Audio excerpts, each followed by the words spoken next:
नमस्कार, मैं हिमांशी अरोड़ा। स्वागत है आप सभी का न्यूज इंडिया में। चले रुक करते हैं खबरों की ओर। एक तरफ जहां कोरोना के मामले तेजी से बढ़ते जा रहे हैं और तीसरी लहर किसी भी वक्त दस्तक दे सकती है, ऐसे में डरा देने वाली कुछ और समस्याएं सामने आ रही हैं। देश के अलग अलग राज्यों के अस्पतालों से एक रहस्यमय संक्रमण के मामले देखे जा रहे हैं। इसे ब्लैक फंगस बताया जा रहा है। इस संक्रमण की वजह से कोविड मरीजों की स्थिति गंभीर हो रही है। डॉक्टरी भाषा में इसे म्यूकरमाइकोसिस के नाम से जाना जा रहा है। अब तक भारत में 200 के करीब इस ब्लैक फंगस के मामले सामने आ गए हैं। विस्तार से बताते हैं कि कोरोना का इस फंगल इन्फेक्शन से क्या संबंध है। कोरोना से संक्रमित हुए और ठीक हो चुके लोगों की समस्याएं शायद इतनी जल्दी खत्म नहीं होगी। काफी पहले से ही म्यूकरमाइकोसिस को एक बड़ा खतरा माना जा रहा है। हालांकि अब तक फंगल इन्फेक्शन के मामले ना के बराबर ही देखने को मिले हैं। बावजूद इसके ICMR ने लोगों को चेता दिया है कि अगर फंगल इन्फेक्शन को किसी भी तरीके से हल्के में लिया गया तो न केवल इससे रिकवर होने में दिक्कत आ सकती है, बल्कि ये वक्त के साथ और भी कई बड़ी समस्याओं का कारण बन सकता है। ब्लैक फंगस को लेकर विशेषज्ञ बताते हैं कि यह तब होता है जब एक बीमार व्यक्ति सांस लेते समय म्यूकरमाइसिट्स को अंदर ले लेता है। ये हवा में ही मौजूद होता है और सांस के जरिए अंदर प्रवेश करता है। इसकी वजह से साइनस कैविटी, लंगस कैविटी और चेस्ट कैविटी की समस्या होने लग जाती है। हालांकि अभी तक ये साबित नहीं हुआ है कि ये कोरोना से ही संबंधित है, लेकिन जानकार बताते हैं कि ऐसा तब होता है जब एक मरीज पूरी तरह से रिकवर होने के लिए दवाइयों पर ही निर्भर हो जाता है।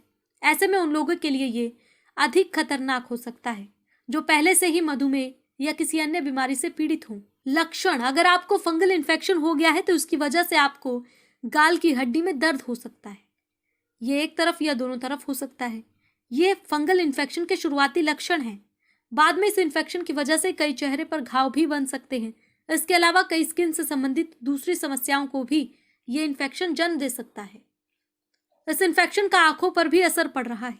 विशेषज्ञ बताते हैं कि जैसे जैसे ब्लैक फंगल इन्फेक्शन किसी व्यक्ति को अपनी चपेट में लेता है तो उसकी आंखों पर भी प्रभाव पड़ सकता है। इसके कारण आंखों में सूजन और रोशनी कमजोर पड़ सकती है।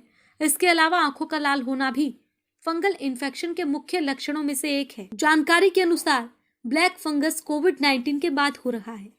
हालांकि अभी उसके पेशेंट कम आ रहे हैं, लेकिन ये काफी खतरनाक है। इसके होने का मुख्य कारण क्या है? इसकी जानकारी ये भी सामने आ रही है कि किसी भी पेशेंट को कोविड-19 पर रेगुलर ऑक्सीजन लगाई गई हो, उन पेशेंट में म्यूकरमाइकोसिस बहुत हो रहा है। उसका कारण है ऑक्सीजन सिलेंडर या ऑक्सीजन कंसंट्रेटर में पानी डालना पड़ता है। सही रूप से उसमें डिस्टिल्ड वाटर या नॉर्मल सलाइन का यूज किया जाना चाहिए, जिसके बजाय जानकारी ना होने के कारण जो मरीज घर पर इसे इस्तेमाल कर रहे हैं वो नॉर्मल नल का पानी डाल देते हैं। यही फंगस होने का मुख्य कारण है। इसीलिए लगातार ये निवेदन भी किया जा रहा है कि अगर किसी को भी ऑक्सीजन लेने की जरूरत पड़ रही है या आपके किसी परिचित को ऑक्सीजन देना पड़ रहा है तो इस चीज का ध्यान रखें कि ऑक्सीजन सिलेंडर या ऑक्सीजन कंसंट्रेटर में डिस्टिल्ड वाटर या नॉर्मल सलाइन का ही उपयोग करें, जिसके द्वारा ब्लैक फंगस से बहुत हद तक बचा जा सकता है। इसी के साथ रुक करते हैं अगली खबर की ओर। आपको बता दें कि मध्य प्रदेश में बीते कुछ दिनों से कोरोना संक्रमण की रफ्तार तेजी से घटी है, जिसके बाद ये कयास लगाए जा रहे थे कि शायद अब लॉकडाउन से राहत मिलेगी। लेकिन तमाम अटकलों पर मुख्यमंत्री शिवराज सिंह चौहान ने विराम लगा दिया है और ये साफ कर दिया है कि फिलहाल मध्य प्रदेश में लॉकडाउन नहीं हटेगा। मुख्यमंत्री ने कहा, प्रदेश में संक्रमण दर घटी है। प्रदेश में कोरोना संक्रमण दर 24% तक पहुंच गई थी, जो कि अब 11.8% हो गई है। वीकली पॉजिटिविटी रेट भी 14.8% हो गया है। प्रदेश में कोरोना के 8,087 नए मामले आए हैं, लेकिन बिल्कुल भी अभी ढिलाई नहीं करनी है। पूरी कड़ाई के साथ ही कोरोना के खिलाफ जंग लड़नी है। और चलिए बढ़ते हैं अगली खबर की ओर। हरियाणा के स्वास्थ्य मंत्री अनिल विज ने एक बार फिर से कोरोना वॉरियर्स को सलाम किया है। उन्होंने कोरोना काल में एक योद्धा की तरह काम कर रहे लोगों के जज्बे को सराहा। इसके साथ ही उन्होंने जान गंवाने वाले कोरोना वॉरियर्स को याद किया। अनिल विज ने कहा, कोरोना वॉरियर्स के द्वारा दी गई कुर्बानी की कीमत अदा नहीं की जा सकती, लेकिन फिर भी सरकार ने उनके परिवार के लिए मुआवजे के तौर पर सहायता राशि देने का ऐलान किया है। बता दें, मेडिकल स्टाफ की मौत होने पर उसके परिवार को 50 लाख का मुआवजा और पुलिस विभाग के किसी भी कर्मचारी की मौत होने पर 30 लाख मुआवजा सरकार देगी। जो कुर्बानी है उसकी कोई कीमत नहीं अदा की जा सकती। ऐसे समय में जब कोई कोरोना मरीज के पास तक नहीं जाना चाहता। जो मेडिकल स्टाफ, कोरोना वॉरियर्स उनकी देखरेख कर रहे हैं, और देखरेख करते हुए अगर किसी मेडिकल स्टाफ की जान जाती है तो सरकार ने 50 लाख रुपया देने की घोषणा की हुई है। उसी प्रकार से बहुत सारे पुलिस कर्मचारियों की भी जान गई है, उनको 30 लाख रुपया सरकार ने घोषणा की हुई है। और चलिए बढ़ते हैं अगली खबर की ओर। हरियाणा के टीचर्स की ड्यूटी ऑनलाइन प्रशिक्षण के बाद होम आइसोलेशन में रह रहे मरीजों की देखभाल और कोविड केयर सेंटर में लगाई जा रही है। हरियाणा स्कूल लेक्चर एसोसिएशन ने इसका विरोध किया है। कोरोना काल में ड्यूटी दे रहे टीचर्स को फ्रंटलाइन वर्कर्स में शामिल करने की मांग उठाई है और वैक्सीनेशन करवाने की बात की है। शिक्षा मंत्री कंवरपाल गुर्जर ने कहा कि सभी टीचर्स का वैक्सीनेशन करवाया जाएगा। ये मांग जायज है। इसके लिए स्वास्थ्य विभाग को पत्र लिखा गया है। सरकार से दरख्वास्त है और मांग है कि जो हमारे लेक्चरर्स की कोविड को लेकर गांव में और शहरों में फील्ड इन्वेस्टिगेशन या दूसरे सर्वे को लेकर ड्यूटी लगाई जाती है, मैं कहना चाहता हूं कि हम स्वेच्छा से और देश हित के लिए कार्य करने को बिल्कुल तैयार हैं, लेकिन हमारी गुजारिश ये है कि हमारे लेक्चरर्स को पहले सभी को अच्छे से चेक करके, सारे टेस्ट करके और वैक्सीनेशन देने का काम किया जाए। और चलिए बढ़ते हैं अगली खबर की ओर। शाहबाद खंड के गांव यारी यारा के लोगों ने यारी स्थित फैक्ट्री में प्रदूषण और निकासी पानी की जांच करवाने सहित नए निर्माण को रोके जाने की मांग की। ग्रामीणों की मांग पर प्रशासन ने 3 दिन के अंदर इसकी जांच कर रिपोर्ट देने का आश्वासन भी दिया और कहा कि इस दौरान फैक्ट्री का काम बंद रहेगा। फैक्ट्री मामले को लेकर ही शाहबाद के विधायक रामकरण काला भी मौके पर पहुंचे और लोगों को समझाने लगे।